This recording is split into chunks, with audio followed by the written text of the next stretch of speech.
Os invito a quedaros a oír este super podcast que hemos grabado con Ismael Clemente, el CEO de Merlin, en su totalidad.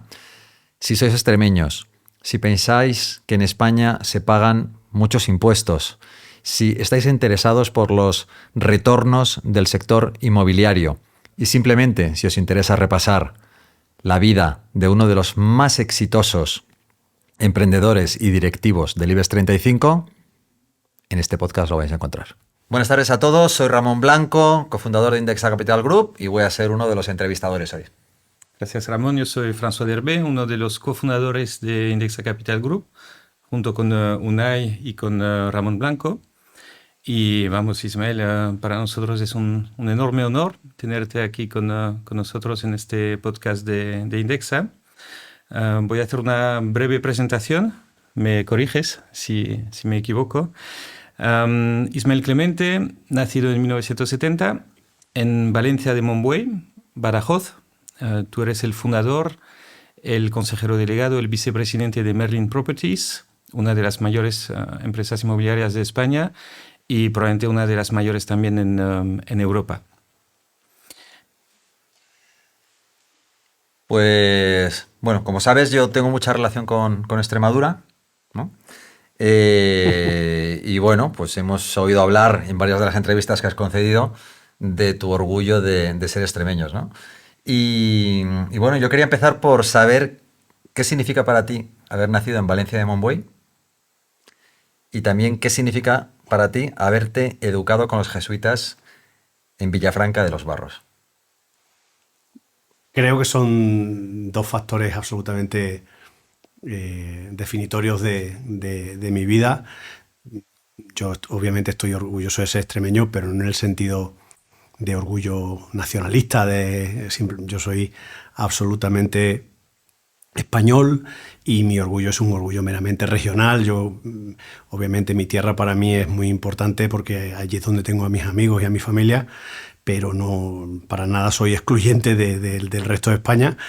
Y lo que sí que considero es que haber nacido en una región tan pobre y tan remota, mirado así un poco desde Madrid, pues para mí ha sido más que nada una ventaja, porque me permitió tener una infancia muy libre, en la que dentro de la poca gente que había en mi pueblo y en los alrededores, tuve la suerte de poder elegir a mis amigos, salir a la calle y evitar al que te podía hacer daño y juntarte con el que te podía hacer bien, ¿no? No tuve la necesidad de ser amigo de los hijos de los amigos de mis padres, como suele pasar muchas veces en los entornos urbanos, y eso me ayudó mucho. Luego, en una infancia sin ningún tipo de medios, en un pueblo pequeño, pues se te quitan muchas tonterías. Y aunque hoy en día no sé si está bien visto o mal visto, pero te vuelves un poco aspiracional. O sea, yo toda mi vida he girado en torno a aspirar a mejorar lo que había vivido de pequeño en mi pueblo y la forma en la que había visto vivir a mis padres y a la gente de mi alrededor, ¿no? Entonces yo lo que quería era salir de ahí y mejorar respecto de eso. Y eso ayuda mucho porque te da algo que es esencial en la vida, que es un propósito y cierta hambre, ¿no? de querer mejorar y cambiar tu vida para poder entregar a tus hijos unas condiciones de partida un poco mejores que las tuyas, que luego es cuestionable si son mejores o peores en realidad, porque nacer ya entre algodones a veces no necesariamente te hace mejor.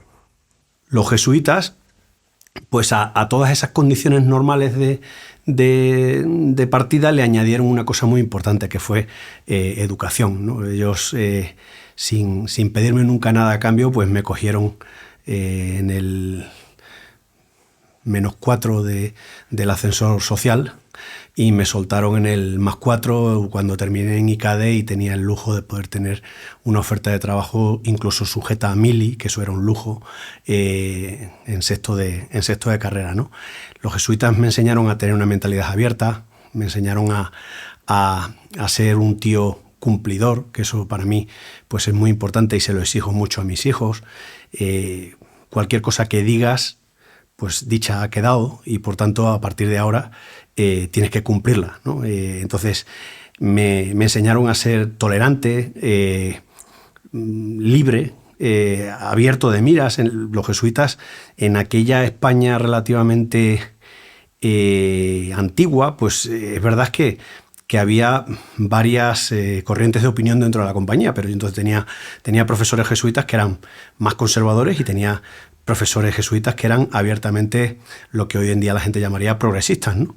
Y con todos ellos aprendí el valor de la discusión de las ideas y de alcanzar acuerdos desde la tolerancia, el respeto y el intercambio educado y culto de ideas. Eso para mí pues, me marcó, tanto una cosa como la otra.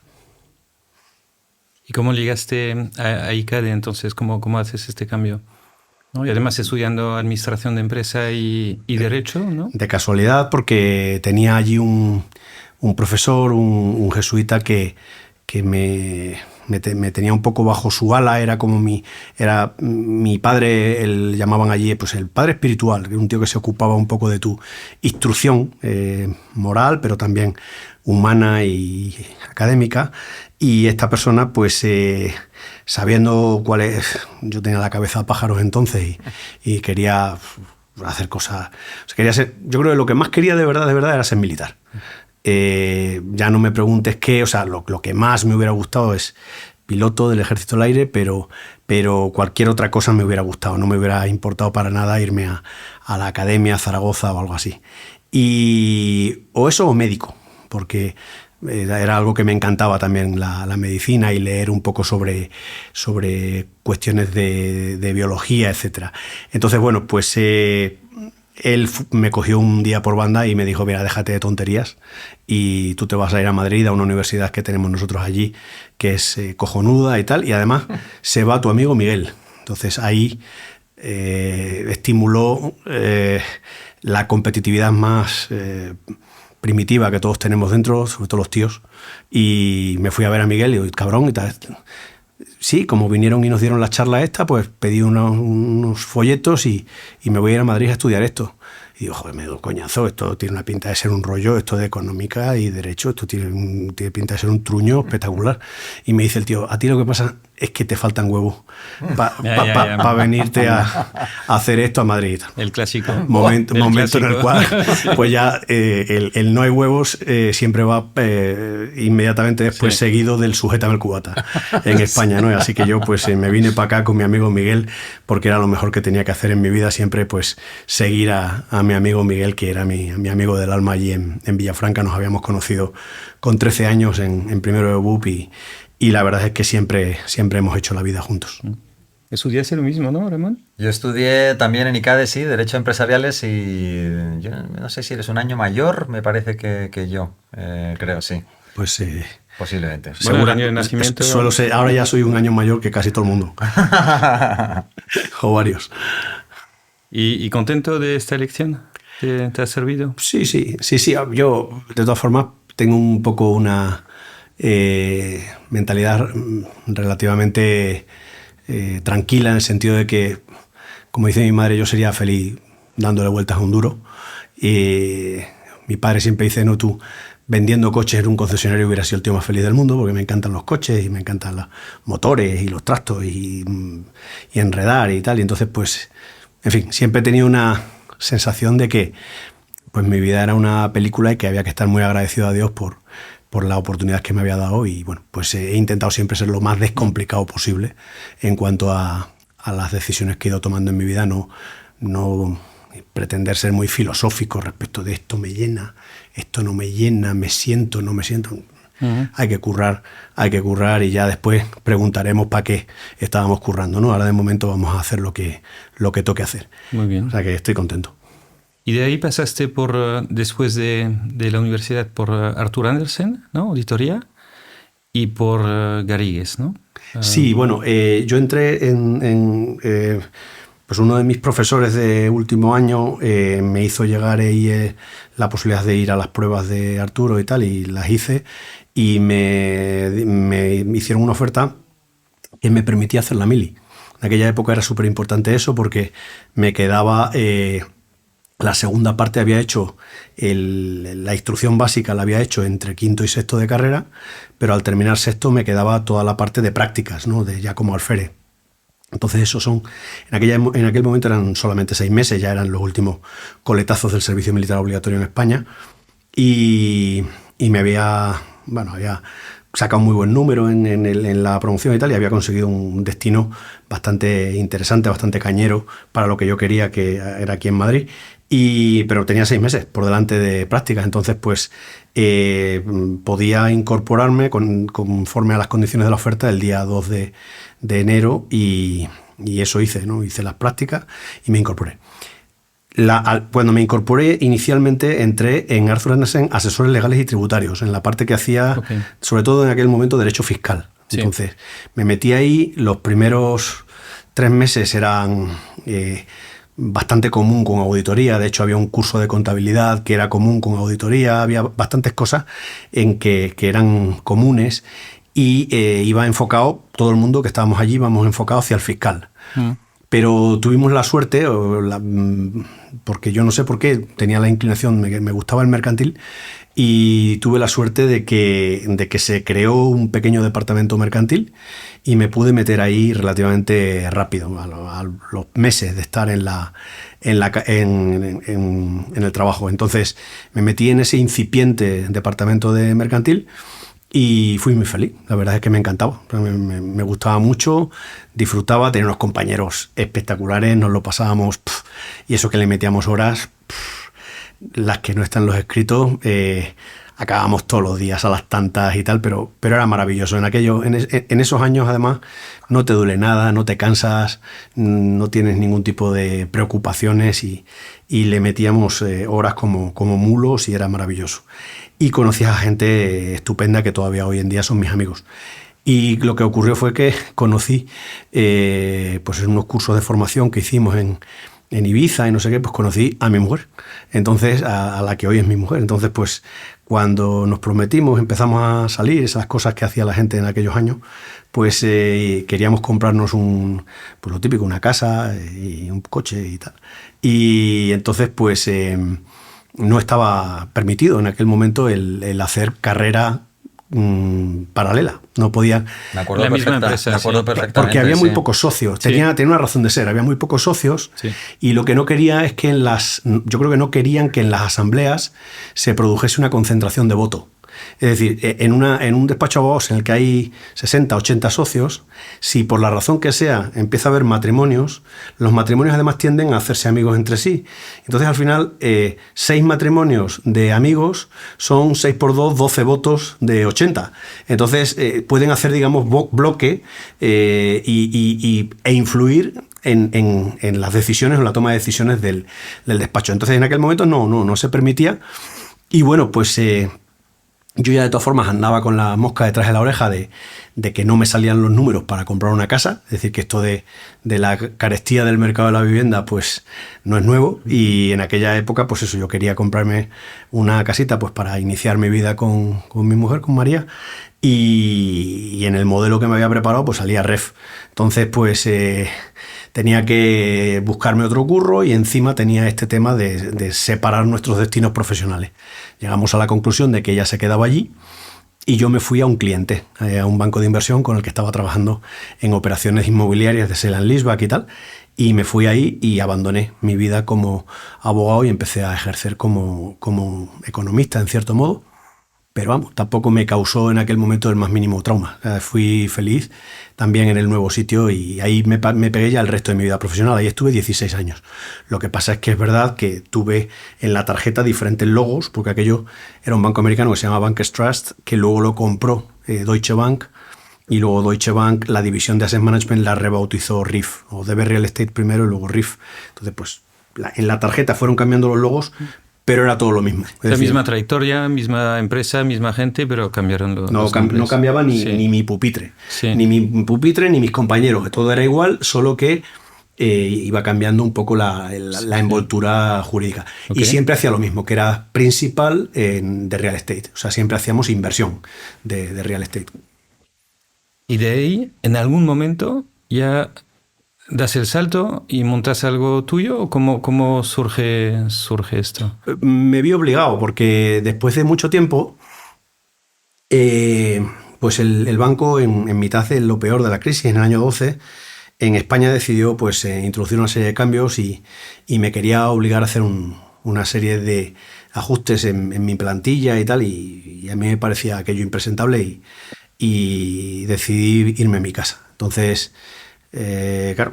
O sea, antes que despedir a la gente, preferiste dejarlo. Eran mis amigos y a muchos de ellos los conocía desde chiquininos o los había promocionado incluso yo, o sea, que conocía sus trayectorias, eran gente en la que confiaba desde que eran pequeños, ¿no? Entonces, joder, de pronto por una tontería de estas de... A ver, una cosa es cuando tienes que meter cirugía a una compañía en una situación de crisis empresarial. No hay más remedio. Es decir, esto es como una herida en la que tienes pus, pues limpiártela con un bisturí y luego desinfectarla. Eso es diferente. Pero en una situación como esta teníamos un cost-income ratio del 30%, o sea que el 70% de nuestra pasta se lo estaba quedando la organización y lo querían bajar al 22% y quedarse el 78%. Hombre, o sea, que eso lo habría dicho un consultor en Estados Unidos, pero tío, no me jodáis, no me obliguéis a hundirle la vida a unas personas... ¿Lo había dicho un consultor? Sí, lo había dicho un consultor seguro. ¿Empieza por M? No tengo ni idea. No lo sé. No tengo ni idea. Eso es una asunción, ¿no? Es que François tiene un pasado oscuro con un consultor que empieza por B. Sí. Sí. Y los otros son los que reducen costes. Ya le notaba yo cosas raras. Sí. Yo ya le notaba algunas inclinaciones raras. Es oscuro. Seguro que sabe por qué las tapas de las alcantarillas son redondas. Sí, hombre. Eso es de primero de consultoría. Sí. No, bueno, pues allí tuvimos que empezar de cero y buscarnos la vida. Entonces, mis compañeros también acabaron saliendo y nos montamos desde cero. Montamos una pequeña boutique de asset management para hacer lo que siempre habíamos sabido hacer, un poco ese Dr. Jekyll y Mr. Hyde de ser capaz de buscar activos en España, negociarlos, tratar con la administración, que siempre es complicado. Bien, la parte un poco, digamos, de alfa, pero luego ser capaz de irte a Londres, elevarte e intentar explicar eso en lenguaje financiero a unos tíos que realmente las complicaciones de tu alfa no le importan nada y lo que quieren es que le expliques cuál es el time to money, cuándo van a recibir la pasta, cuál va a ser la operación, en qué consiste el múltiplo y tal. Y entonces, como eso sí sabíamos hacerlo, pues montamos una pequeña boutique de asset management, empezamos a trabajar y bueno, después de un tiempo tuvimos la suerte de que nos escogió como plataforma para España un fondo de estos grandísimos de inversión, de estos muy famosos mundialmente, y empezamos a trabajar con ellos y bueno, pues ahí nos volvió a sonreír un poco el azar, ¿no? El destino. Tuvimos un par de años magníficos trabajando con ese fondo, que además también pues hicimos ahí buenos amigos, pero en un determinado momento abandonaron la disciplina inicial, que era comprar ríos, comprar activos ejecutados, y se pasaron al proceloso mundo de los non-performing loans. Que ese a mí no me gusta nada, lo había vivido. Explica un poco qué es non-performing. Non-performing loans es, para que lo entienda cualquiera, es la compra de préstamos que están morosos, impagados o petados directamente, ¿no? A mí eso no me gusta. Hay que reclamar, hay que insistir. Es un mundo raro. Una cosa es cuando compras 5 préstamos de eso, en los que tú lo que vas a hacer es llevarlos hasta ejecución final y por tanto vas a acabar teniendo el control de un río. Y tu contraparte es una contraparte racional y normalmente empresarial. Pero cuando ya te metes en las carteras estas que se compran ya con un sistema meramente estadístico, la contraparte son particulares, con el sistema de ejecución que hay en España, que es muy garantista, sobre todo con la banca, se producen muchas situaciones que no son que tú no las percibes del todo justas. Entonces, pues explicado en extremeño, pues aquí en mí aquello me parecía una mierda como el sombrero de un picador. Así que ¿para qué me voy a dedicar a eso, ¿sabes? Entonces, pues decidimos no hacer aquello, separarnos un poco nuestros caminos y tuvimos que empezar de cero. Y creamos la famosa Socimi. Ahí creéis ahí en Merlin, sí. En las primeras ideas o conceptos fueron como en noviembre diciembre del 13, es que fue todo muy rápido, en el mes de febrero del 14 salimos al mercado a hacer un poquito de pilot fishing para ver si aquello podía volar o no volar, parecía que volaba, y en abril lanzamos ya de una forma mucho más profesional el roadshow para la captación de fondos, y el 30 de junio salimos a cotizar. Lo que levantamos al principio era prácticamente un blind pool, era el dinero, solamente el dinero. Sí.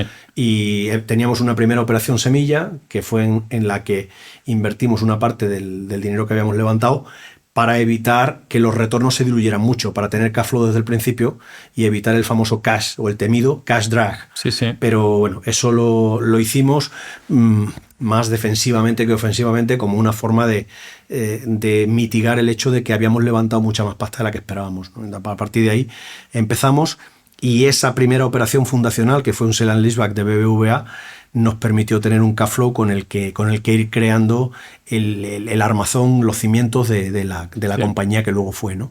Ok. ¿Grandes cifras de Merlin ahora? Ahora, Sí. unos 11.500 millones en activos, 50 y algo % oficinas, no llega a 20, 18 por ahí de logística, 17, 19 más o menos de centros comerciales, y todavía tenemos algo de varios, que fundamentalmente es algún activo en el que tenemos en el mismo edificio hotel y oficina, y no queremos hacer la división horizontal, normalmente destruye el valor del edificio, y entonces pues tenemos un par de activos hoteleros, uno en Madrid y otro en Barcelona, que están junto con oficinas en un edificio de uso mixto. Y estamos arrancando ahora con una actividad completamente nueva, que son los centros de datos, que ahora de momento representa muy poco. Este año 25, pues a lo mejor no llega ni al 5% de los ingresos de la compañía, pero que está llamado a ser en el futuro probablemente el principal driver tanto de ingresos como de crecimiento de ingresos de la compañía, porque es un sector en el que está todo bastante por hacer. Y hay muchísimo ruido, ya lo escucháis todos los días en prensa, muchísimas noticias y tal. Luego, por debajo de eso no hay tanta realidad, hay mucha menos realidad de la que parece. Y para el incumbente, para el que ya está y hace las cosas más o menos bien, pues la verdad es que la oportunidad es muy buena. Qué bueno. De 0 a casi 12.000 millones en 10 años de activos. ¿Y cuál crees que han sido o que sean ahora las ventajas competitivas o lo que os ha diferenciado del resto, ¿no? Para crecer tanto y tan rápido? Yo creo que lo que nos ha diferenciado del resto ha sido tener un equipo extraordinariamente experimentado, bragado, de gente muy buena y acostumbrada a trabajar juntas. Eso es muy importante porque... Okay. ¿Cuántos sois ahí? Actualmente unos 270, una cosa así. Pero claro, ahí hay un montón de gente que se ha ido incorporando por razón de la actividad, pero que el grupo fundacional no ha cambiado tanto. Es decir, el front office puro de la compañía serán 100 personas. Y lleva siendo así desde hace mucho tiempo. No hay mucha más gente. Pero eso nos ayuda mucho porque es un grupo que ataca y defiende de forma muy coordinada. Entonces, si miras la trayectoria de la compañía, la forma en la que ha ido interpretando el ciclo y cómo ha ido ejecutando, yo creo que el gran éxito, lo que realmente distingue a este grupo de muchos otros en el mercado, es la capacidad de ejecución que tiene, ¿no? Es una capacidad de ejecución extraordinariamente precisa, disciplinada y dejando muy poco cabo suelto, ¿no? Es una gente bastante seria. Entonces, si miras, año 14 y 15, comprábamos activos de forma que podría parecer compulsiva. ¿Por qué? Porque veíamos que en aquel momento de fondo de ciclo, cualquier activo de calidad que comprases, unos años después te alegrarías de haberlo comprado, porque evidentemente ibas a sufrir un re-rating de valor bastante significativo. Entonces seguíamos un poco la doctrina de Sam Zell, que es el que tiene activos, tiene opciones, acumulemos activos en el momento malo del ciclo. Entonces acumulamos activos. Rápidamente nos dimos cuenta de que eso tenía las alas cortas porque iba a llegar competencia. Y de hecho empezó a llegar al mercado ya en esos años, 14 y 15, empezó a llegar competencia, sobre todo de fondos de capital riesgo, ¿no? De fondos oportunistas americanos. Entonces, cuando empezó a llegar más competencia, vimos que se iba a endurecer. La compra individual de activos se iba a complicar. Y nos movimos rápidamente a la compra de estructuras corporativas, en la que todavía teníamos una ventaja respecto de los fondos de capital riesgo, porque nuestro coste de capital era inferior, y la tecnología de M&A la teníamos de forma natural. Entonces pudimos anticiparnos al capital riesgo y comprar un par de grandes compañías españolas de estas centenarias que lo habían pasado mal en el ciclo y que estaban en una situación bastante de estrés, y pudimos comprarlas e incorporarlas con nosotros. Y ahí ya pegamos un salto cuántico en materia de activos under management. Ahí subimos mucho, ¿no? Con la compra de Testa y de Metrovacesa. Rápidamente también, en Portugal, que el ciclo iba un poquito más atrasado que en España, pues también hicimos lo mismo. Primero compramos activos y allí no había ninguna estructura corporativa que comprar, con lo cual se compraron los activos desde cero. También de forma rápida nos dimos cuenta de que, por ejemplo, en logística, la posibilidad de comprar alguna estructura existente, compramos Saba Logística, pero tenía muy poco activo debajo. La posibilidad de comprar una estructura existente era baja porque el mercado no estaba suficientemente sofisticado, y entonces tuvimos que desarrollar nuestra propia logística. Entonces ahí optamos por el crecimiento por desarrollo. O sea que mucha gente dice, no, estos compraban, sí, comprábamos y desarrollábamos, un poco según tocaba en cada punto del ciclo. Y ahí también acumulamos muchos activos y acumulamos sobre todo terrenos aptos para desarrollo logístico en los años 16, 17 y 18, que era cuando todavía se compraban unos precios bastante ventajosos. Luego ya después aquello se acabaron cotizando a precios de azafrán. Luego en el 17, por eso decía lo de atacar y defender, en el 17 paramos de comprar. Dijimos, mira, ya no estamos ganando nuestro coste de capital en cada adquisición. Las adquisiciones en realidad ya nos cuesta muchísimo que sean acretivas, y para que sean dilutivas, pues le hace flaco favor a tu inversor. Por tanto, dejamos de hacer adquisiciones, salvo en Portugal, que continuamos hasta el 19, y nos dedicamos a meter pasta en nuestros propios activos. Es decir, al venir de compañías un poquito de estrés, los activos estaban bastante arrancados, ¿no? Olvidados, poco cuidados, under capex, como dirían los guiris. Entonces empezamos a meter capex para reformarlos, y ahí encontramos un filón que nos permitió, mediante ese tipo de reformas, sacar un delta de rentabilidad brutal, doble dígito en muchos casos, durante una serie de años, ¿no? Eso lo fuimos haciendo, yo creo que también de forma muy buena. Hicimos 3 planes, uno para logística, otro para oficina y otro para centro, y lo fuimos haciendo y le ganamos mucho dinero al inversor. En simultáneo fuimos haciendo deglución y posterior regurgitación de parte de los activos que habíamos comprado de Testa y de Metrovacesa. Fuimos vendiendo de vuelta al mercado. Desde que nacimos hemos vendido de vuelta al mercado 6.500 millones de euros en activos. O sea que no solamente comprábamos, sino que también, recolocábamos y parte lo vendíamos. ¿Sabes más o menos cuánto dinero neto ha entrado en Merlin? ¿Cuánto se ha invertido en total? Sí, no llega a 1.300, 600, 1.000, son 1.600, son 2.900, más la valoración de esto de la fusión de Metrovacesa. Bueno, pues es que depende de a cuánto lo tenían realmente, cuánto lo tenían de depreciado, digamos, nuestras counterparties. Pero bueno, no sé, 700 millones, o sea, pues 3.000 y pico.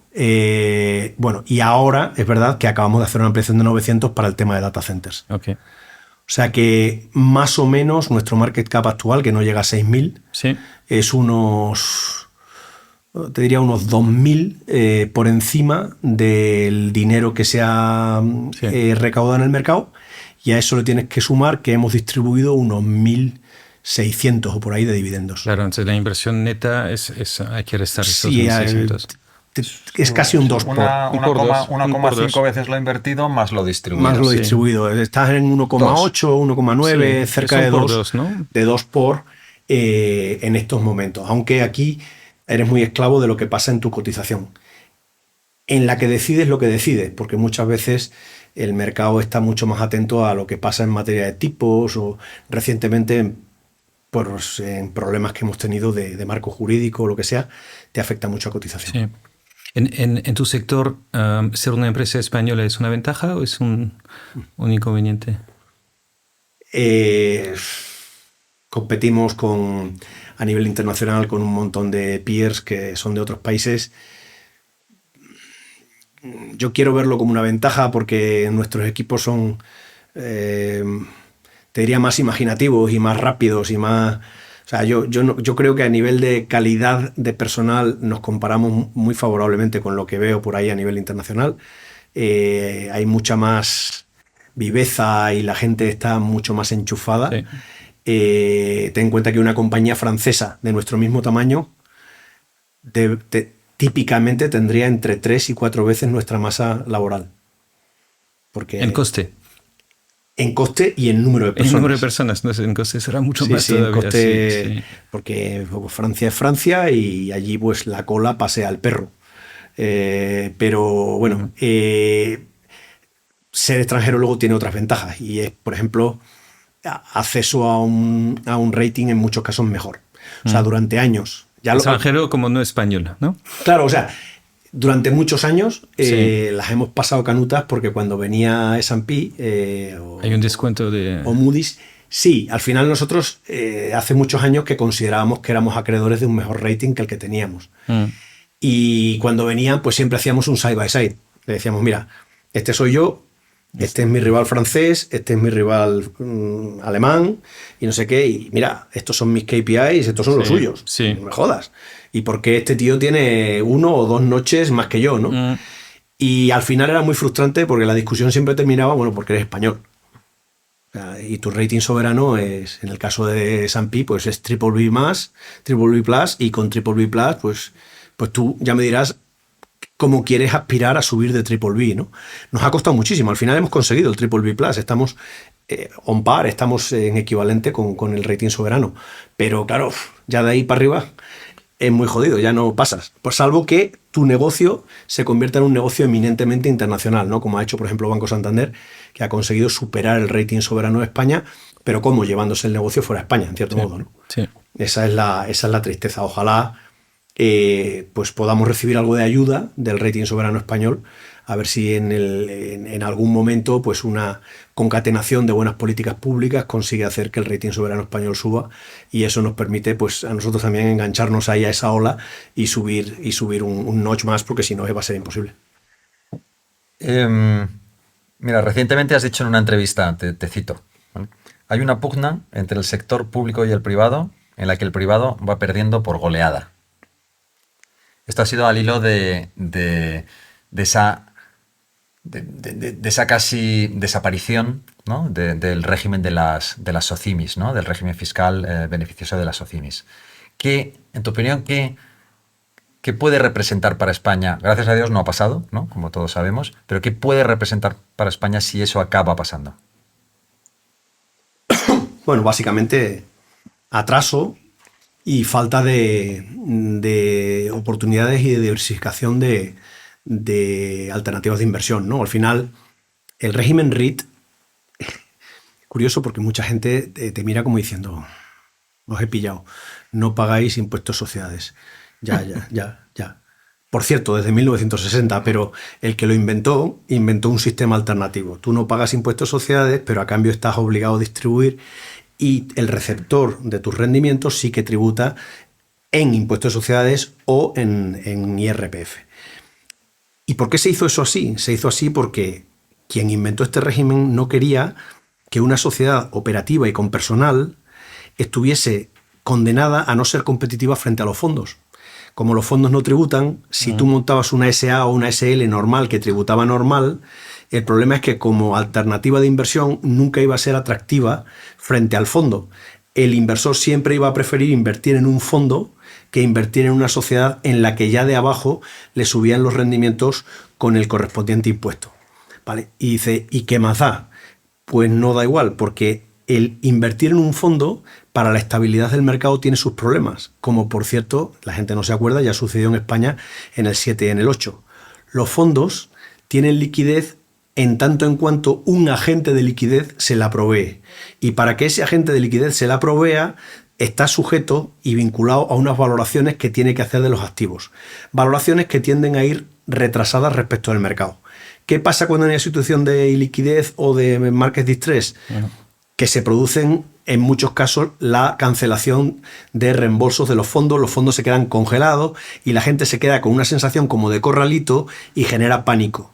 Como eso había ocurrido en muchos países del mundo, ocurrió en Alemania sin ir más lejos hace unos cuantos años. Y aquí yo me acuerdo de Banif. De Banif Inmobiliario, ¿vale? Claro. Pero claro, Banif Inmobiliario es que tenía retornos brutos en torno al 4%, netos pues los que fueran, y cobraba de comisión un 3%. Entonces, claro, me lo explique. Es decir, es que eso no salía por ninguna... Pero como es un país bastante atrasado desde el punto de vista financiero, pues la gente ponía ahí su dinero. Hasta que un buen día aquello petó y generó una sensación que no salió en la prensa y tal, pero hubo reuniones en el polígono de las Mercedes, en una nave industrial en la que se reunían los ahorradores con los abogados del rescatador de la historia y intentaban llegar a acuerdos, y aquello fue un lío, y en Alemania fue mucho más lío, y en Reino Unido también, y en Estados Unidos también. Entonces, el legislador, para evitar esos líos, lo que decidió es crear un régimen que fuese competitivo con los fondos, que no tuviese tributación en el origen, sino en el destino, para que la regulación de precios se produjese vía mercado. Es decir, cuando alguien quiere salirse, se puede salir, se sale vía mercado. ¿Que eso provoca una caída de la cotización? Muy bien. Cuando cae mucho la cotización, aparecerá alguien que quiere comprar y tomará una posición nueva en ese valor que hará que vuelva a subir, ¿no? Entonces, de esa forma, el mercado regula el precio del REIT y todo el mundo, en cierto modo, tiene liquidez inmediata y diaria de su participación. Por eso se montó el régimen REIT. Entonces, cuando la gente piensa, claro, que esto es un truco, no, esto no es ningún truco, esto existe así en todos los países del mundo, te aseguro que el sistema político necesita trincar pasta en todos los países del mundo, ¿vale? Y si tú piensas que esto es una especie como de loophole, que has encontrado aquí un fallo del sistema, ya ha habido 60 años para que alguien lo hubiera identificado antes que tú. La razón por la que en otros países han respetado el régimen es precisamente porque funciona. Porque funciona y permite una tributación adecuada de los intervinientes en el proceso de inversión y permite la obtención de unos retornos adecuados que, por cierto, son muy bajos desde el punto de vista de coste de capital. Es decir, en tanto en cuanto el REIT es un proveedor de infraestructura edificada para el sistema económico, te interesa que ese proveedor de infraestructura edificada tenga un coste de capital lo más bajo posible. De hecho, estos días estamos asistiendo a un fenómeno muy curioso en Wall Street, y es que las grandes tecnológicas, pese a que están enseñando retornos bastante significativos, el precio de su acción cae. ¿Y por qué cae el precio de su acción? Porque hay alguna serie de inversores que protestan con los pies diciendo: tú eres una tecnológica, cuando yo te compré tú tenías un ROE del 30-40%, quiero que sigas teniendo un ROE del 30-40%, pero si están invirtiendo todos los años 100 billion en data centers, que al ser brick and mortar tienen un ROE del 8-10%, el ROE medio te va a disminuir al 15-20, y yo para 15-20 no te quiero. Entonces, coño, resulta que a pesar de que siguen creciendo, cae su cotización, ¿no? Y eso es debido a que zapatero a tus zapatos. La reacción lógica de ese mercado es precisamente, pues oye, pues dejemos que la construcción de la infraestructura la haga el sector de menor coste de capital, que son las viejecitas, los fondos de pensiones, las aseguradoras, los family offices, los sovereign wealth funds. Es que lo que pasa es que en España todo eso son conceptos casi de ciencia ficción, porque no hay cultura financiera. No hay un sistema de ahorro privado, que eso nos penaliza un montón como país, el no tener un sistema de ahorro privado. La poquita capacidad de ahorro que el público tiene en España, queda una mayor parte de ella atrapada en el sistema público de seguridad social, y a la gente le queda poco excedente, y ese poco excedente no está muy primado desde el punto de vista de impositivo para ser invertido en formas eficientes de ahorro popular. ¿Por qué? Precisamente por esa pugna que siempre hay entre el sector público y el sector privado. El sector público en España quiere todos los recursos para sí. No quiere que haya recursos disponibles en el sector privado, porque tiene miedo del sector privado. Tiene miedo de que el sector privado pueda conformar un poder paralelo que evite su pervivencia eterna en el poder. Y no estoy hablando de ningún tipo de ideología, estoy hablando simplemente de ideología estatalista versus libertad.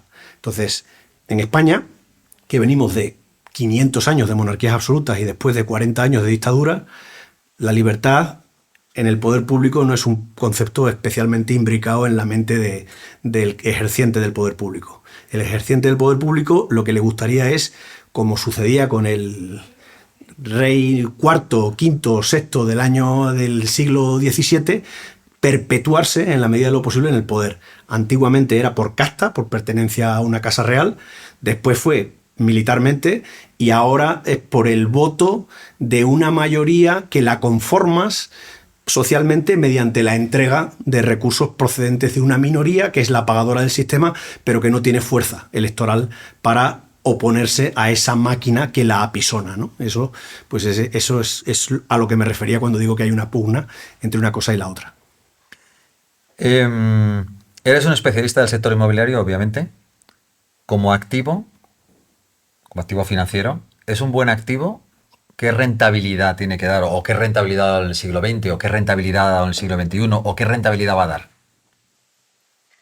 A ver, frente a la renta variable, el sector inmobiliario, no tengo un dato histórico conmigo ahora mismo para soltarlo así a mano, pero seguramente será siempre menos rentable, porque el nivel de asunción de riesgo es menor. O sea, el sector inmobiliario tiene una peculiaridad respecto de otros sectores y es que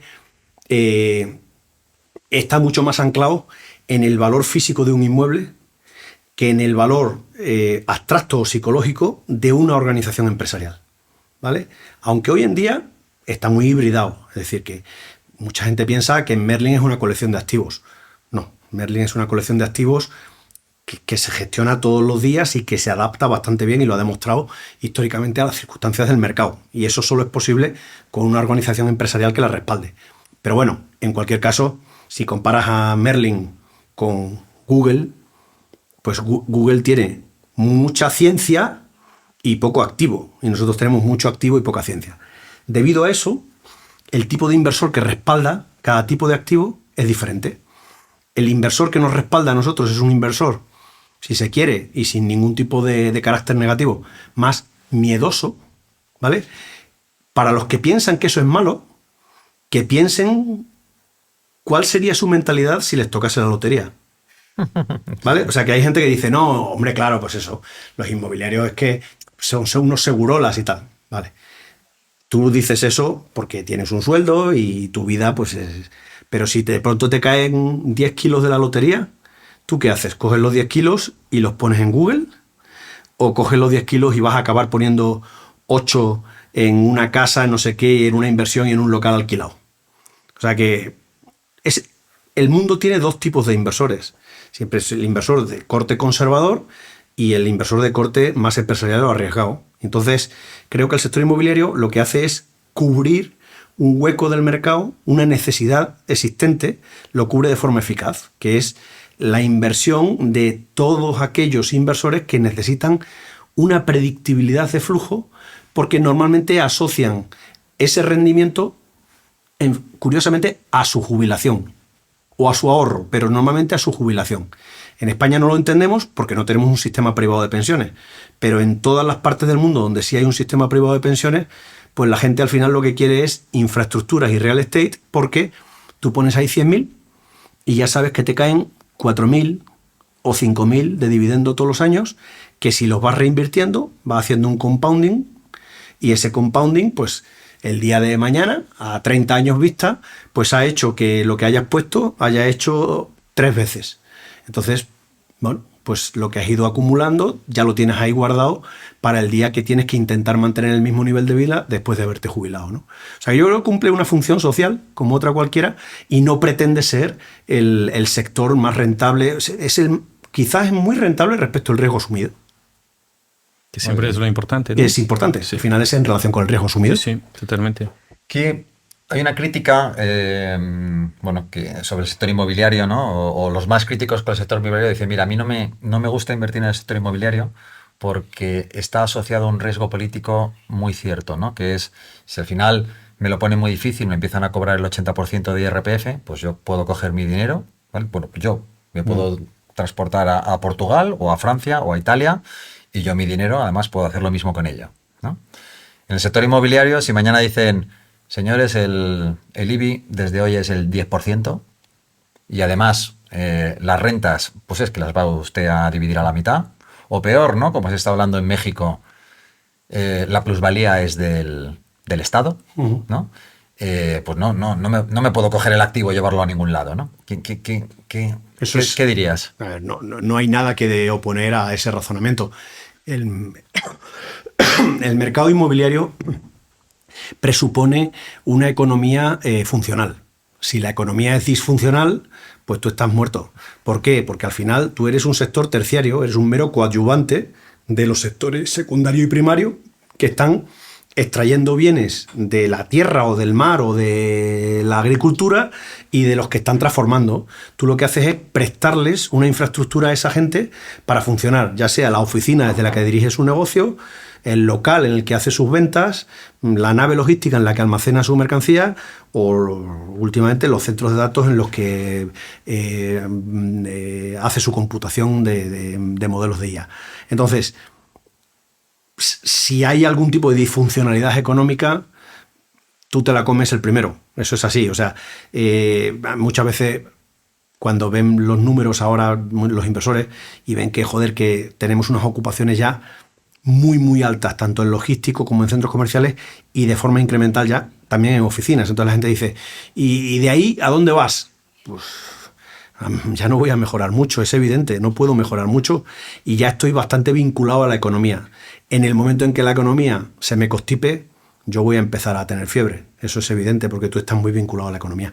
Tienes una beta prácticamente de 1 con tu entorno económico. Y quien dice entorno económico tiene que decir también entorno político. Una anécdota muy divertida, creo que no la he contado nunca, pero fue bastante divertida, durante los infaustos acontecimientos del 1 de octubre en Cataluña, pues nosotros teníamos pues una masa de activos importante allí, ¿no? Entonces, joder, los inversores me llamaban y venga y tal, pero ¿qué está pasando? Y no sé cuánto, y cómo afecta esa involución social a nuestros activos y tal. Y claro, yo, aparte de pedir disculpas, aunque a mí no me correspondía, ¿no? Pero yo, pues oye, como español decía, joder, pues ya lo siento que haya pasado esto, qué desgracia y tal, pero bueno, pues oye, pues estamos haciendo lo posible y tal. Ya, pero ¿cuáles son tus planes de contingencia? Entonces, claro, yo decía, joder, ¿qué planes de contingencia? Es que los activos los tengo anclados al territorio, los activos están allí, ¿no? Entonces, joder, ya llegó un momento en que me llamaba tanta gente que hubo un momento en el que ya me hundí emocionalmente y ya me volví sarcástico, ¿no? Entonces, pues me acuerdo perfectamente que a uno que me llamó me dice, claro, y explícame inmediatamente cuáles son los planes de contingencia que tenemos. ¿Cómo vamos a hacer para hacer un de-risking de nuestro portfolio? ¿A quién se lo podemos vender en estos momentos para hacer un de-risking rápido y tal, no sé cuánto? Y yo, claro, ya no sabía muy bien qué hacer y le digo al tío, tenemos un plan. Me dice el tío, ¿sí? Digo, sí. Mira, tengo a los ingenieros del departamento técnico. Entonces, de forma secreta, le estamos colocando unas ruedas de acero debajo a los edificios y entonces tenemos un sistema de cadenas y poleas y vamos a empezar a tirar de ellos desde Zaragoza. Entonces vamos a ir tirando... ¿En serio? Sí, vamos a tirar de los activos desde Zaragoza y para cuando se den cuenta ya todos los activos han pasado la frontera y tal. Y el tío se quedó tan alucinado que me dice, ¿really? Y digo, no, pues really no. Pero vamos, esa es la historia, ¿no? Estás muy vinculado. También te digo una cosa, cuando te vas a países donde ha sucedido la involución extrema, caso de Argentina, Cuba, ¿no? Cuba o Venezuela, Caracas, curiosamente el real estate es inmediatamente perjudicado por la involución social y económica que se produce en el país, pero también es el mejor reservorio de valor. Es decir, el edificio en Puerto Madero, en Argentina, sobre todo una vez que ya se prohibió la repatriación de capitales por parte de muchas de las empresas que operaban allí, etcétera, etcétera, pues ha mantenido de forma bastante significativa su valor. Sí. Y en Venezuela, que aquello es un desastre absoluto, pero mantienen su valor porque tiene una cosa muy importante que es el location. Es decir, llega un día en el que aquello va a volver a sufrir, a subir, ¿no? A disfrutar, va a volver a disfrutar pues de un renacimiento en algún momento. Estoy seguro que Venezuela parece que se han salido con la suya en este último fraude electoral y tal, pero bueno, ahí están ya con una cierta presión internacional, con lo que en algún momento probablemente pues esa situación se solucionará. Y en Cuba, ya con los recientes cortes de luz y tal, la población empieza a estar un poco hasta las narices. Lo que pasa es que el monopolio de la violencia lo tiene el sistema totalitario comunista que dirige el país, y entonces no puede haber una revolución desde dentro, porque no hay fuerza que contrarrestar a la fuerza del ejército.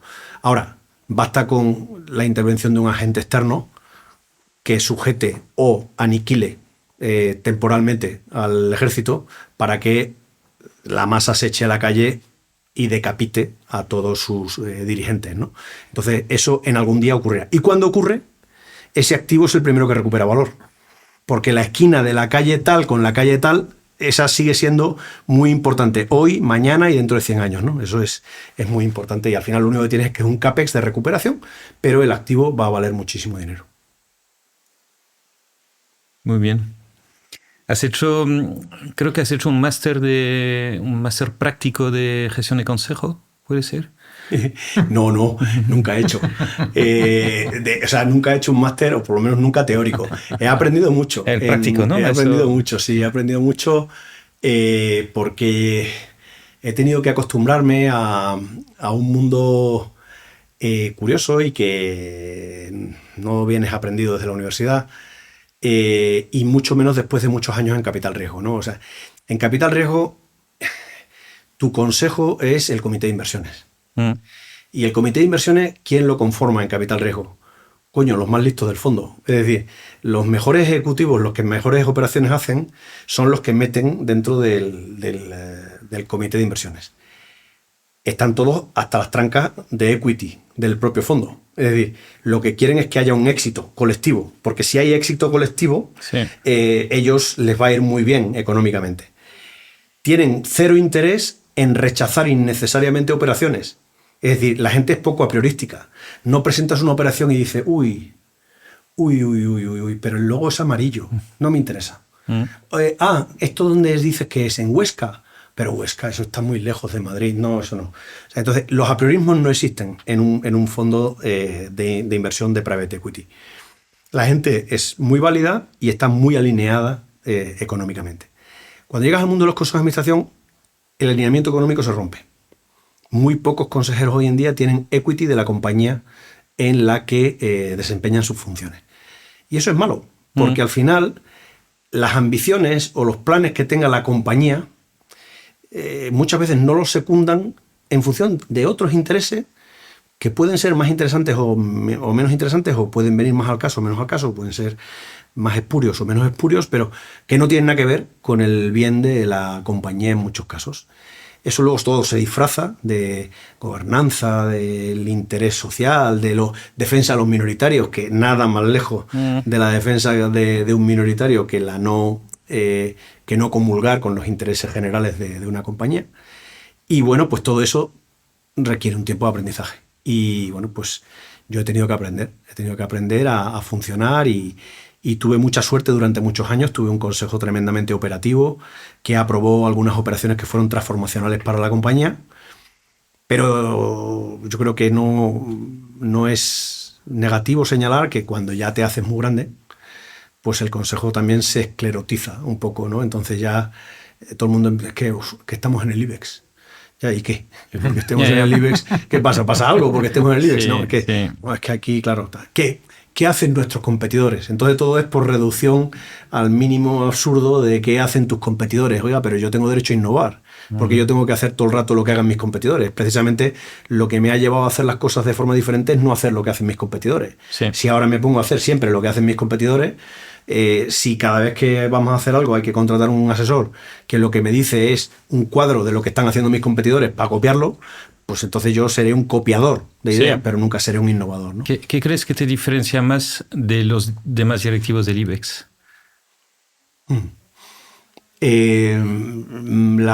Quizá la adopción calculada de riesgos.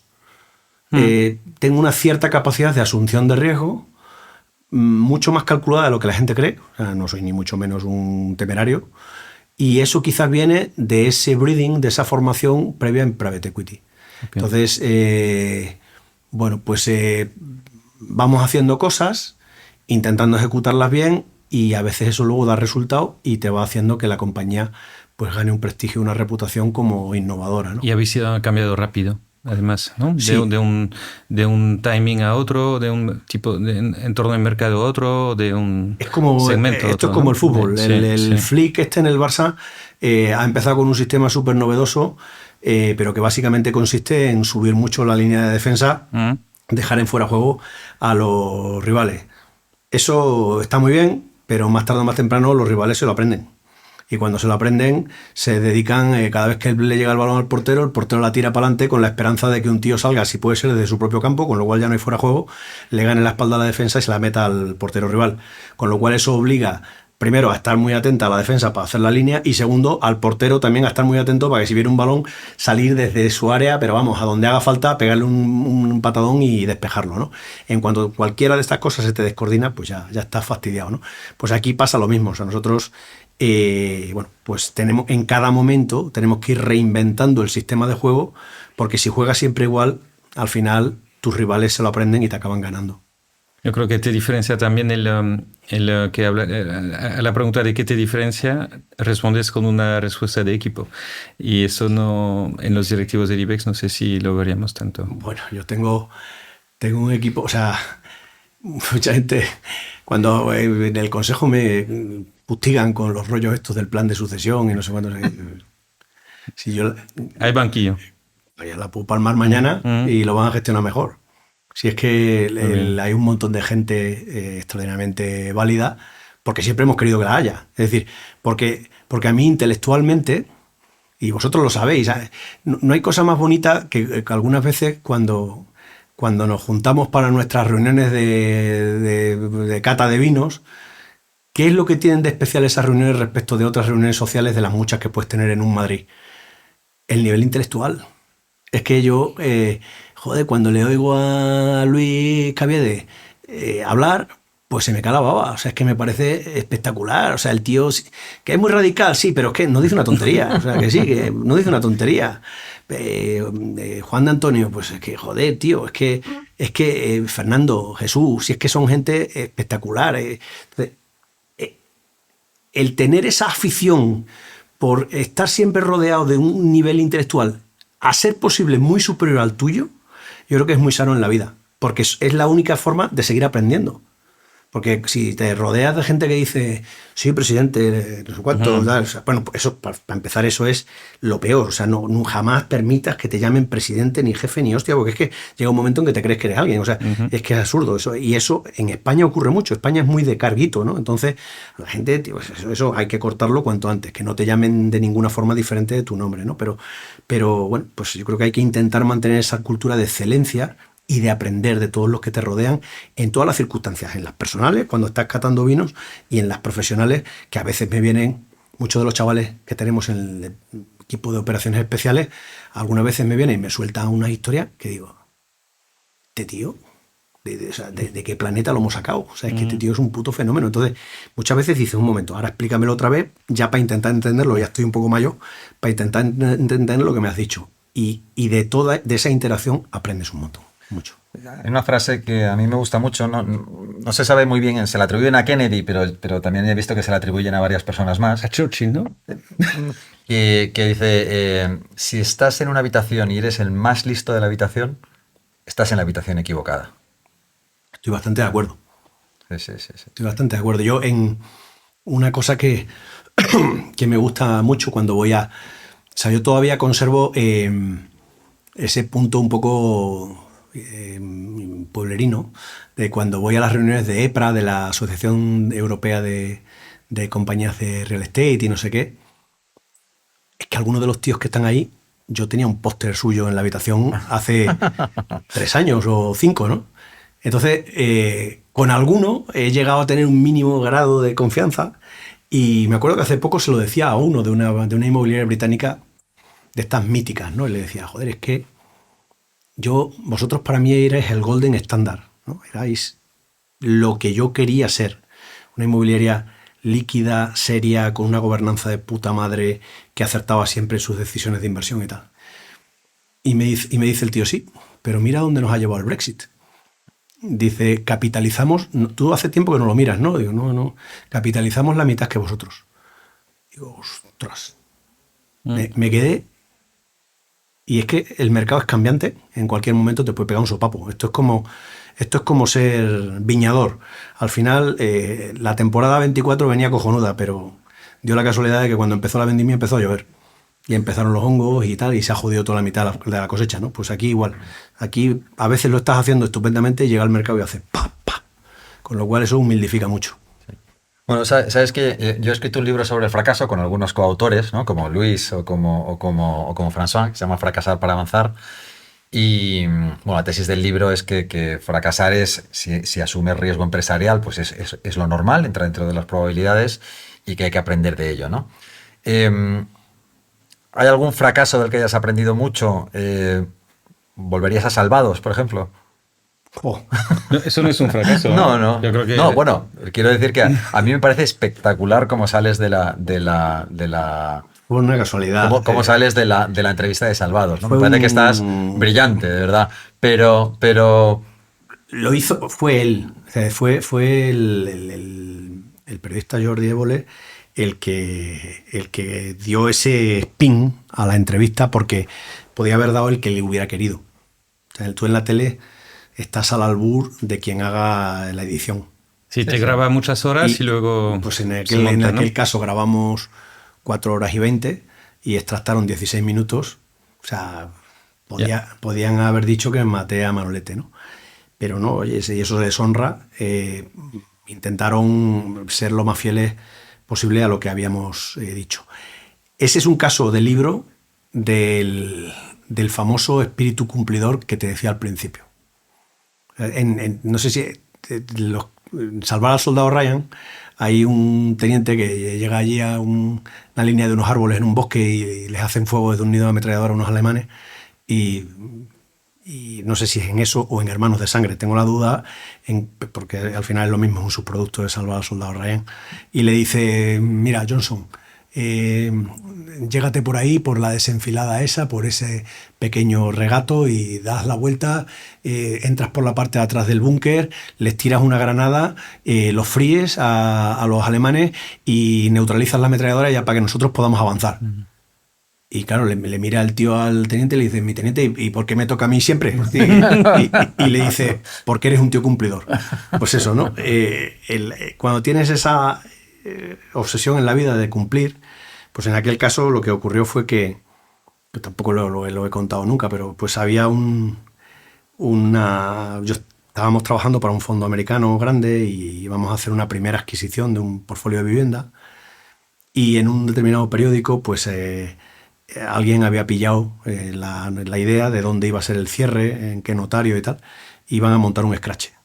Entonces me llamó una periodista de ese periódico y me dijo: oye, mira, pasa esto, una compañera que es un poquito radical y que va a sacar un artículo explicando dónde es el cierre y tal, para montaros un lío.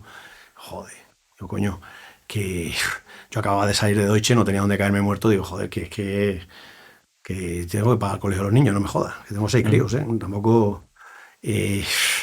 coño, y dices: bueno, pues no sé y tal, porque voy a hablar con ella, pero es que es muy radical, no sé, digo, bueno, pues habrá algún jefe ahí con el que se pueda hablar, lo que sea. Entonces debió hablar con algún señor. Y entonces habló con el señor ese, y al cabo de un rato me llamó el señor ese y me dice: mira, hemos hablado con la periodista y, hombre, no es nuestra función como periódico animar a realizar una huelga, un escrache en la operación, así que, bueno, pues estate tranquilo con esto y tal. Vale, bueno, estupendo. Dice: lo único es que nos debes un favor. Y digo: vale, pues ya me diréis, siempre que no sea matar a nadie. Y pues venga. Y dice: bueno, mira, te llamarán. O sea, te llamarán. Qué miedo, qué miedo. Sí, entonces, al cabo de un tiempo, me llamaron por teléfono. Me llamó un chaval magnífico, tío de la Universidad de Granada, de puta madre, que me dice: mira, el favor que nos debes a la redacción nos lo hemos dividido entre la redacción de Barcelona y la de Madrid. Entonces... Y digo: pues debes 2 favores. Digo, sí, claro, el favor había hecho mitosis. Había hecho mitosis, como las células. Y digo: bueno, pues vale. Y pues ya me contarás. Me dice: mira, estoy haciendo un artículo, sobre todo lo que necesito es documentación, esto, y por qué esto, y por qué esto, y por qué esto, y los datos de esto, y de esto, y de esto. Un tío bastante serio. Entonces, pues le dimos los datos que necesitaba, no sé qué, y sacó el el típico reportaje grande en página Salmón, relativamente técnico. O sea, tenía muy poquito elemento ideológico, salvo alguna pequeña pequeño recuadro de alguna opinión de alguno de estos que a lo mejor no sabe mucho de lo que habla, pero que obviamente habla siempre de una forma muy vehemente. Vale. Y yo dije, pues bueno, pues esto lo hemos librado y tal. Pero bueno, luego fui una vez a Barcelona a una feria inmobiliaria, y que fue un año además absolutamente nefasto, en el que asaltaron el Salón Inmobiliario de Barcelona, lo asaltaron los de La Paz y no sé qué. Con pintura, ¿no? Me acuerdo. No, fue peor. Y que el stand del Sareb lo redujeron a cenizas, lo destrozaron, intentaron prender fuego. Bueno, un Cristo de los gordos. Y bueno, y entonces pues nosotros estábamos en una especie como de mesa redonda, y en la mesa redonda dio la casualidad de que había un tío, un americano, que era pues de Blackstone. Entonces, bueno, pues es que Blackstone en aquel momento era como... Sí, el demonio. El demonio. Entonces entraron en la mesa redonda, le increparon al americano, se subieron al estrado, agarraron los micrófonos, se pusieron allá a cantar el Sega 2 y la Internacional y lo que les pareció. O sea, un Cristo de puta madre. Bueno, yo me quedé allí sentado en mi silla, esperé a que escampara, y cuando ya escampó, pues ya salí y digo, bueno, pues nada, voy a tomarme un café, porque la verdad es que estos acontecimientos son divertidos de observar. Y al tomarme el café, me llega un tío de la redacción de Barcelona, de estos tíos, y me dice, mira, que me conoces. Hombre, claro, sí, te conozco. Oye, que aquí en Barcelona, como esto es pequeño y tal, no sabíamos muy bien qué pedirte. Entonces lo que hemos hecho es que hemos intercambiado el favor con La Sexta. Y digo, joder, o sea, primero hacéis mitosis y ahora hacéis endoso, como las letras de cambio. Sí. Le pasáis el favor a La Sexta. Y mira, y está aquí estos señores que te van a explicar lo que necesitan de ti. Y entonces 2 personas del equipo de Évole pues hablaron conmigo. La verdad es una chica encantadora que se llama Viviana, y me contaron toda la historia, y digo, pues vale, pues tendré que hacerlo, ¿no? En aquella época no tenía dónde caerme muerto, la verdad, porque acababa de salir de Deutsche, y bueno, pues no tenía tampoco ninguna condición previa que pactar ni nada. Únicamente lo que sí me acuerdo que dije es, oye, que no salga el nombre Blackstone o lo que sea, que yo eso no tengo ningún derecho a hablar en su nombre, ni que se me vincule para nada con ellos y tal, pero y yo lo hago. Y entonces pues ya empezó la preparación de aquello, y lo único es que, bueno, querían un efecto teatral, como decían ellos, ¿no? Entonces querían que tenía que ser en un bar, yo tenía que tomar whisky. Y yo dije, mira, whisky yo no lo voy a tomar. No voy a tomar agua, Solán de Cabra, me dejáis de whisky. Y un purro, ¿no? Sí, ese era un poco el efecto que querían, era eso, dar... porque es que la audiencia tampoco controla mucho de casi nada, ¿no? Entonces la gente nos rige mucho. Entonces, pues eso, querían pues un whisky, un aspecto así como de el señor del siglo pasado. De tío, una chistera, o lo suyo hubiera sido como en los chistes de Forges, ¿no? Una chistera y un puro y tal, pero como no tenía chistera ni puro ni nada, ni quería tomar whisky, pues tuvo que ser allí como pudimos. Y ahí hice pues lo que pude, lo que buenamente pude. Pero bueno, estuvo bien.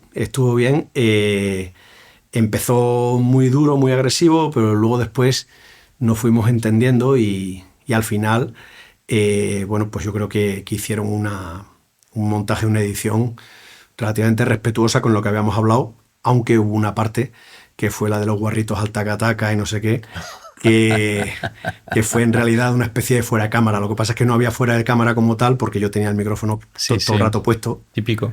Y si no hay una cámara, hay otra que está con el puntito rojo. Entonces te lo quitan de una, pero hay en otra y tal. Bueno, al final... Pero bueno, que ahora, hoy en día, y sería imposible hacerlo, no me dejaría consejo y mis propios amigos, ¿no? Todo el mundo me diría que eso es una locura y tal, porque es verdad que en la tele, joder, frente al periodista, que es el conductor del programa, pues tú juegas para empatar, como mucho, o sea, para ganar nunca, porque al final él te va a llevar a donde él quiera, ¿no? Tú no tienes lo más precioso en la tele, que son los minutos, ¿no? Los minutos los tiene él. Los previos al programa, los posteriores al programa y los intermedios, porque él te pregunta lo que él quiere. Y tenía un equipo además de redacción súper bueno. Entonces en un iPad el tío tenía todo tipo de casi de inteligencia artificial. Y le dices esto y si te contestas esto le preguntas esto y si te contestas, lo tenía muy bien preparado.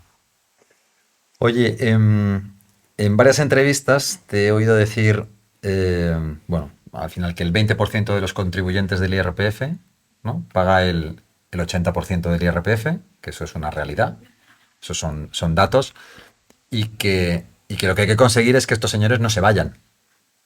Bueno, lo primero que habría que conseguir es que fueran más. Eso primero, sí.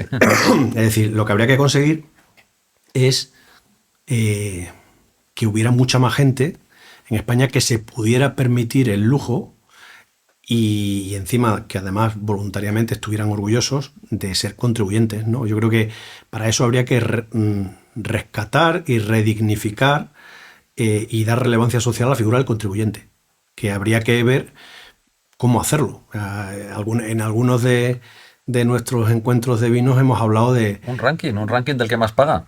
No, Sí. Yo hablé una vez, precisamente, creo que fue con Conte hace muchísimo. Conte ha sacado esta idea, sí. Yo hablé una vez con él. El leaderboard.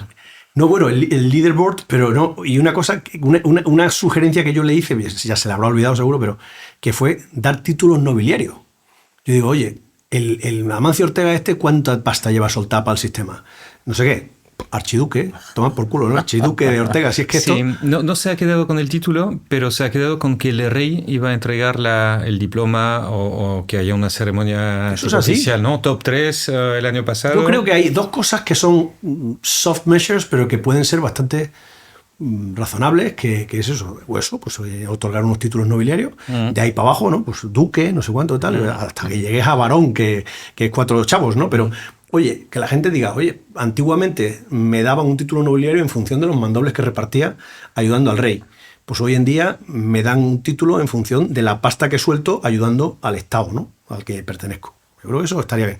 Y luego que hubiera, y que la gente no lo percibiera mal, algún tipo de ventaja social, que creo que es un quid pro quo. Es decir, cuando vas a hacerte el pasaporte, el DNI, tal, que salga un tío allí, macho, y en 3 minutos, llevar una especie como de luz estroboscópica aquí en la cabeza, de contribuyente. Entonces, cuando vas a hacer cualquier trámite burocrático, que te lo simplifiquen al máximo, porque a ti te llena de orgullo no tener que hacer la misma cola que los demás, pero por otra parte a todos los que están haciendo la cola les interesa un huevo que tú lo hagas rápido, para que te vuelvas a currar y sigas pagando más impuestos, ¿sabes? Porque eso es súper importante para todos los demás. Entonces, es muy curioso, pero funcionamos exactamente al revés.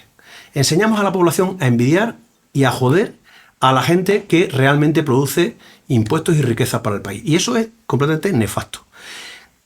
Cada vez que hablas de cosas como esta, que es basado en las propias tarifas de IRPF, tú dices, oye, hay 4,9, 5 millones de tíos que producen casi el 80% de los impuestos. ¿Vale? Y claro, de esos 4,9, 5 millones de tíos, 1,8, 1,9 son funcionarios públicos. Entonces, que eso es un apunte... Es un apunte contable. Un apunte contable neutro para el sistema. Es decir, eso los tendrías que quitar. O sea, con lo cual, realmente hay 3 millones... Una vez lo dije, 3 millones de tíos y la gente... Bueno, la gente se cabrea un huevo. Dice, no puede ser, ¿cómo que 3 millones de tíos? Y luego los comentarios debajo la gente suele poner, los currantes somos los que pagamos el sistema. Esto lo pagamos todos los currantes y no sé qué. Y tú dices, pero este tío... Vamos a ver. Yo he cogido de 30.000 para arriba. ¿Vale? Hay mucha gente que dice, ¿y el IVA? ¿Y se te olvida el IVA? Vale. Yo he cogido de 30.000 pavos para arriba. Me salen 3 millones de tíos, quitando los funcionarios públicos. Vale. Y por otra parte me dice el IVA. Muy bien. ¿Cuál es la capacidad de gasto de un tío de 30.000 euros para abajo? ¿A qué IVA puede estar sujeto? Si tenemos en cuenta que además sus pagos de hipoteca o de adquisición de casa no van sujetos, los de educación tampoco, y los de alimentación van a tipo reducido. ¿Qué IVA soporta ese tío? ¿Realmente cuánto IVA contribuye al sistema? El IVA, precisamente quien lo aportará será un tío que tiene un huevo de excedente, con ese excedente puede hacer gasto y ese gasto obviamente está sujeto a IVA al 21. Entonces, el que piense que es que el IVA se genera aquí, tampoco se genera ahí. No se genera ahí. El IVA se genera en el otro lado. Entonces, pero la gente se enfada. Se enfada porque se la pone frente a una realidad y esa realidad le molesta.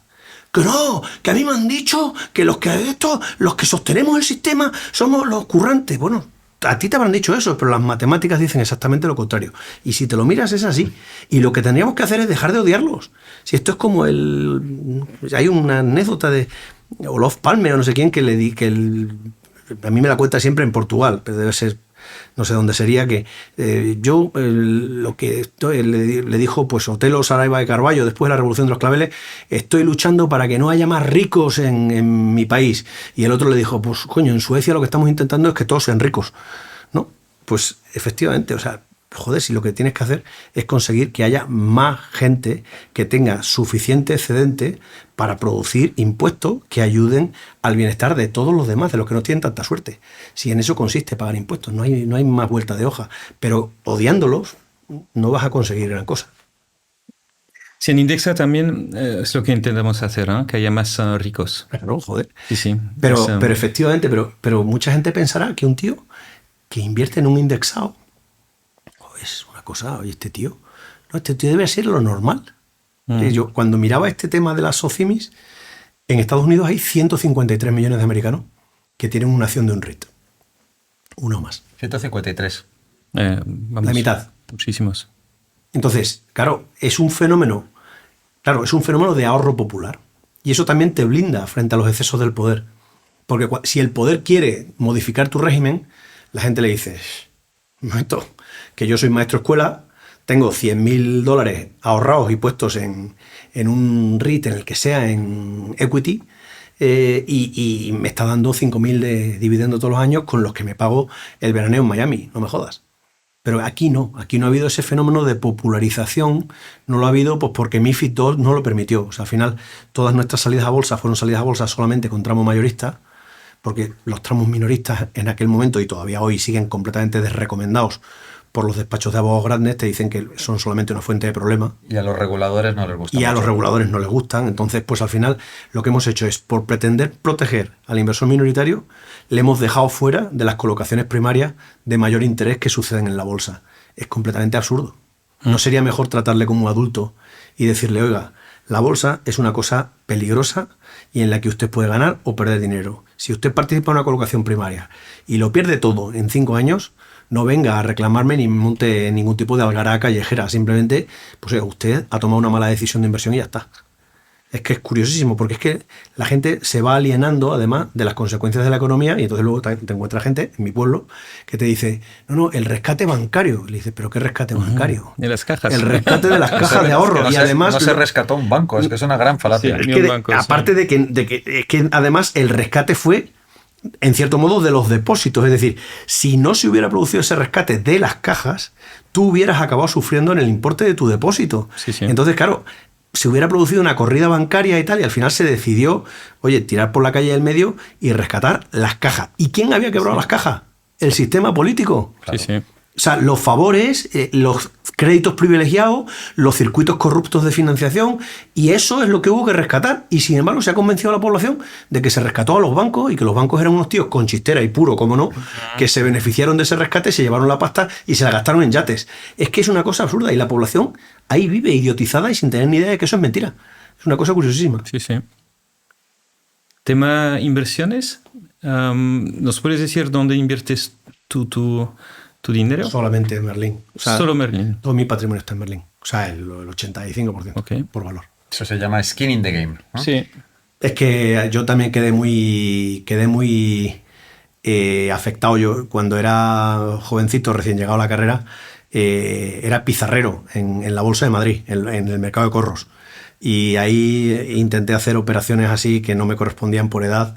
Y con la invasión de Irak de Kuwait por Saddam Hussein por Irak, tuve algunos problemas. Y entonces pues estuve pagando las deudas durante años. Tuve que poner copas por la noche en discotecas, llevar una vida de mierda hasta que conseguí pagarlo todo.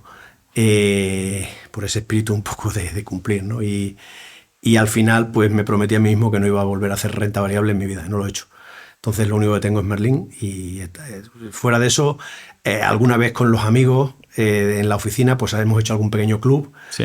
Por ejemplo, durante un tiempo estuvimos comprando algunos pisos en zonas muy deseables de Madrid, los reformábamos y luego los vendíamos completamente amueblados, con piano, no sé qué, tal cual, a latinoamericanos. Eso durante un tiempo no fue bien, hicimos alguna operación así de tipo club, compramos los estudios de televisión española en Paseo de La Habana y hicimos ahí un pequeño desarrollo inmobiliario. Pero esas son cosas muy pequeñas, normalmente en sector residencial, porque tiene cero incompatibilidad con Merlin, lo tenemos así en nuestros contratos y bueno, pues ese tipo de cosas de vez en cuando hago alguna cosa de esas, pero nada, no tengo cero sofisticación en mi política de inversiones. Okay. Ahora estoy pensando en hacer alguna cosilla. El otro día he estado mirando algún ETF de Merval. Quizás igual me voy a atrever con algún ETF de Merval, porque creo que... ¿Qué es Merval? Merval es el índice del mercado de valores argentino. Okay. Creo que... Estás con la libertad, carajo. No, bueno, no. Olvidando las ideas económicas del señor este y tal, es sobre todo que si os fijáis, la estabilización del país está yendo incluso más rápido de lo que parecería desde el punto de vista de déficit, por supuesto, de moneda, de deuda pública. El FMI les está ayudando y yo creo que bueno, que vamos a tener pues seguramente una mejora de los KPIs de las compañías del país, y aparte de eso una apreciación de la moneda local. Ok. Recuérdame luego que hablemos de planes de pensiones y otro día, ¿no? Hemos hablado al principio de Extremadura, ¿no? Y ahora vamos a volver un poco al lado más personal ya para acabar, ¿no? Las últimas preguntas. 6 hijos. Uh-huh. ¿Qué significa para ti tu familia? Coño, mi familia es todo. O sea, es que hoy en día que me doy cuenta que soy ya bastante abuelete y es que sus logros son mis logros. O sea, es que yo ya vivo, respiro, pienso y sufro, y ya todo, sobre todo, basado en mis hijos. O sea, yo más o menos ya lo tengo más o menos todo hecho. Es decir, en el sentido cristiano de la palabra. O sea, yo muchas veces le digo a mi mujer, que se coge unos cabreos tremendos, digo, mira, yo si ya la palmo, tampoco pasa gran cosa, ¿sabes? Porque tampoco tengo muchas ganas de vivir en un mundo dominado por China, porque no entiendo un carajo a qué cojones se dedican ni de qué van. Cada vez que he tratado con ellos no hay un Dios que se ponga de acuerdo. O sea, yo un mundo con raíces judeocristianas lo puedo entender. Yo con un americano me voy a poner de acuerdo siempre, con un británico es más difícil, pero también. Con un israelí es muy difícil, pero también, pero más o menos, pero con un chino es que me cuesta muchísimo. O sea, no entiendo, no consigo, no. Entonces, bueno, pues al final, pues ya muchas veces me digo, o sea, si el día que Dios me lleve, que no me duela mucho, ya toma por culo. Ya total, ya lo tengo más o menos todo hecho. Y por esa visión así, un poco fatalista, pues eso, ya pues lo que pienso es qué va a ser de mis hijos, ¿no? Que les estamos dejando un mundo complicadito. O sea, al final. ¿Y qué les recomiendas a tus hijos? Pues lo primero que les he recomendado es salir fuera de España. No me han hecho ni puto caso. Porque después de tantos años, o sea, yo mismo no quise salir nunca. Cuando trabajaba en banca de inversión, tuve la oportunidad de irme a Reino Unido 1000 veces, como non-dom. Y, joder, ahora me doy cuenta de que fui un poco pardillo, porque mis ahorros serían probablemente el triple de los que tengo actualmente. Porque, claro, durante muchos años mis compañeros tenían presiones fiscales que oscilaban entre el 9 y el 13% real, y yo en España pues estaba entre el 44 y el 47, dependiendo de los años. Si el marginal se iba a 52 o se iba a 49 o lo que sea, pues esas eran las presiones que tenías en IRPF.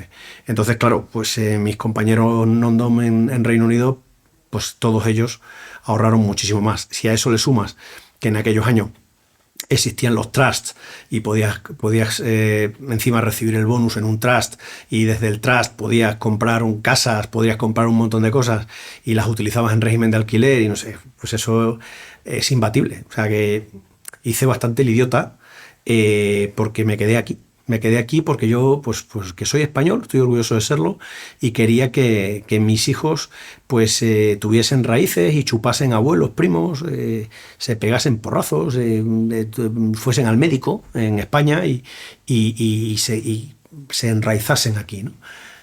Y se me fue la mano. Se me fue la mano claramente porque Han cogido raíces. han cogido ¿De demasiadas verdad? raíces. Sí. Han cogido demasiadas raíces y cuando ha llegado el momento de estudiar las carreras, pues que alguno de ellos, pues en particular había uno que quería hacer una cosa que en España solo la había en un sitio y en Estados Unidos la había en varios sitios, pues hicimos alguna vez alguna visita a universidades americanas. Oye, pues mira, a ver si te gusta esto y tal. Nada, han estudiado todos aquí y quieren vivir aquí. Con lo cual, la primera recomendación ha funcionado regular. Lo segundo que les digo siempre es que formarse es lo primero, y una vez que te has formado académicamente, luego en el puesto de trabajo. Es decir, que yo no soy un gran creyente en ese emprendimiento idealizado de termino la carrera y emprendo. Yo tampoco. Ninguno, No, ninguno. Porque normalmente... Eso no sé si lo sabes estadísticamente, esto los datos son de Estados Unidos, que es donde hay datos, ¿no? Pero estadísticamente, cuanto más mayor eres, hasta los 60 años incluido, más probabilidad de éxito tienes Cuando emprendes, emprendiendo. Lo entiendo. Y tienes más probabilidad de éxito como emprendedor si antes has tenido éxito trabajando por cuenta ajena. Vamos, me parece perfecto y muy en línea de lo que yo pensaba, porque para emprender tienes que ser normalmente experto o bueno en algo. Y eso solo lo has descubierto trabajando durante un tiempo por cuenta ajena. Y luego ya has descubierto, oye, en esto soy muy bueno, voy a intentar hacerlo de otra forma que el mercado no lo está viendo, pero se puede hacer de otra forma. Ahí lo entiendo. Pero terminar la carrera, y es que se ha fomentado durante mucho tiempo, es que todavía hay por ahí una literatura que, no, el emprendimiento y tal. Es curiosísimo además, porque en una sociedad que además echa por tierra el trabajo de las grandes empresas, o sea, que incluso cualquier cosa, cualquier ayuda, cualquier tasa, no sé qué, distingue entre pyme y gran empresa. La gran empresa que le den por culo. La pyme sí, a la pyme... Vamos a ver. Y el emprendedor, lo que quiera. Vamos a ver. Pues si es un emprendedor, un empresario, digo yo que no es más que un emprendedor que ha tenido éxito. Exacto. ¿No? Pues si para poder ser empresario ha tenido que ser emprendedor antes. ¿Por qué ahora? Si antes le querías mucho, ¿por qué ahora le odias? O sea, es que el tío de Fiverr, que montó una cosilla ahí que empezaba y era una startup. Todo el mundo súper guay. Ahora que le va de cojones, resulta que ahora que es un fascista. Bueno, pues eso no puede ser. Porque es que además lo que te interesa es que esa empresa sea más grande todavía, a ser posible. No le obligues a irse, que mantenga su sede en España y que desde España compre otras empresas de otros sitios, porque al final lo que es realmente interesante es la absorción de valor añadido procedente de otras partes del globo hacia el país donde está la sede de dirección efectiva de las grandes empresas. Pero por alguna razón hay una especie de atracción fatal por lo pequeño, y siempre lo pequeño, y no sé cuánto, y la ayuda de la pyme, y la ayuda del emprendedor. Y déjale, si no le ayudes, si es que si le ayudas lo único que vas es alterar el darwinismo propio de la función del emprendedor. El que le vaya bien, irá bien, y el que vaya mal, irá mal. No le ayudes. Sabes que el término fascista aplicado a empresarios se aplica súper mal, porque me he leído ahora recientemente, voy por el cuarto libro de la historia de Mussolini, ¿no? Y el fascismo, o sea, lo que define al fascismo, así lo define Mussolini, es todo en el Estado, todo para el Estado, nada fuera del Estado. Correcto. O sea, entonces aplicarlo a un empresario que lo que quiere en general es que el Estado sea pequeñito, que le cobren pocos impuestos y que le dejen vivir, pues es un término que se aplica muy mal. Completamente de acuerdo. De hecho, yo muchas veces se lo digo a mis hijos, que el fascismo y el comunismo no son más que dos extremos que se tocan. Son colectivismos. Son colectivismos. Y para los que creemos en la libertad individual por encima de cualquier otra cosa y sin ningún tipo de sesgo ideológico, oye, la libertad individual, no la coartes, deja a la gente ser libre. El estatalismo y el colectivismo son grandes males. O sea, ni fascismo ni comunismo. Olvídate, yo lo que quiero es libertad individual y dos formas con una cierta alternancia de llegar a ello, como en los Estados Unidos, en los años en los que más libertad económica y social ha habido, se iban alternando gobiernos de tinte socialdemócrata y de tinte liberal conservador. Pero ambos mantenían una cierta identidad de acción, sobre todo exterior, pero también en cierta medida interior. Y eso ha hecho funcionar y prosperar a Estados Unidos hasta el punto de que Estados Unidos, hasta el año 2000, creo que principios de los 2000 o mediados de los 2000, debía tener un PIB muy parecido al de Europa, que el PIB per cápita de Estados Unidos y Europa hace más o menos 15 años, Sí, me parece increíble, ya lo he visto. era el mismo. Y ahora ha hecho... Bueno, ahora Sí, es se ha separado, vamos. una barbaridad. Yo creo que es un 50% superior ahora. Y en España, pues el doble. Entonces, pues esa es la mejor forma de funcionamiento. Y no es incompatible con la existencia de un sesgo socialdemócrata versus un sesgo liberal conservador. No pasa nada si más o menos es como en Alemania con la famosa Große Koalition, cuando los dos partidos eran capaces de ponerse de acuerdo en un único rumbo para el país. Lo de que uno escribe y otro borra, y luego llega el siguiente, escribe con tinta de otro color y el otro viene y lo borra, eso es un error, porque al final, si a la bolita que intentas mover desde el centro la mueves para acá, pero luego otro tira para abajo, otro no sé qué, la bolita no se mueve del centro, la bolita siempre estará en el centro. Yo eso también se lo intento explicar a la gente, que eso de el fascismo, que hoy en día se reparte el título a cualquiera que piense diferente, es una aberración, porque el fascismo es precisamente lo contrario del libre pensamiento. ¿Tú querías hablar de planes de pensiones antes No, de que haga... eso lo comentaremos después. Pues nada, entonces ya las dos últimas preguntas, Ismael. Una difícil. Siento, ¿no? Recomiéndanos un vino, pero solo uno. Un vino. Lo difícil es recomendar solo uno, ¿no? Claro. Solo uno. Pues un vino que no sea obvio, que no sea lo más normal, español, voy a tirar por español, pues diría, hay un vino de Monsant que se llama Spectacle, que lo hace un enólogo francés que se llama René Barbier, que es una garnacha y que es uno de los vinos más curiosos de España. Parece muy acuoso, tiene un punto hasta licoroso, pero tiene una complejidad y es un vino realmente siempre con puntuaciones relativamente altas. Parker no siempre consigue las máximas, pero con puntuaciones siempre altas, y es un vino muy interesante. Carillo, pero interesante. Lo apuntaremos en los comentarios de las del notas. podcast. Sí. Y última pregunta. Bueno, Juan Carlos Ureta nos recomendó que te invitáramos al podcast. Juan Carlos te aprecia mucho, ya lo sabes. ¿Y a quién invitarías tú a este podcast? ¿A quién te gustaría ver por aquí entrevistado? Bueno, pues hay mucha gente que podría ser muy interesante. Gente, por ejemplo, una persona que creo que podría ser interesante dar mucho juego aquí sería Rafael del Pino. Es un tío de un nivel altísimo, ingeniero, con una capacidad brutal, un nivel de autoexigencia importante que ha trasladado en parte a sus hijos. Y bueno, pues puede ser un tío muy, muy interesante para una cosa así. Muy bien, pues muchas gracias. Nosotros lo hemos pasado muy bien. Esperamos que tú lo hayas pasado también bien. Y nada, agradecerte muchísimo el tiempo que nos has dedicado. Nada, yo encantado, y ya vamos a ver el tema de los planes de pensiones para currantes. A ver cómo funciona, eso. A ver cómo funciona eso. Bueno, un fuerte abrazo y muchas gracias. Pero me tenéis que solucionar mejor lo del ETF, el ETF del Merval. Sí, no, bueno, ETFs no hacemos mucho. No, lo que hacemos es diversificación global. Entonces no hacemos el picking, ¿no?, de un mercado o de otro. Pero muy bien. Muchísimas gracias. Gracias a vosotros, macho. Gracias.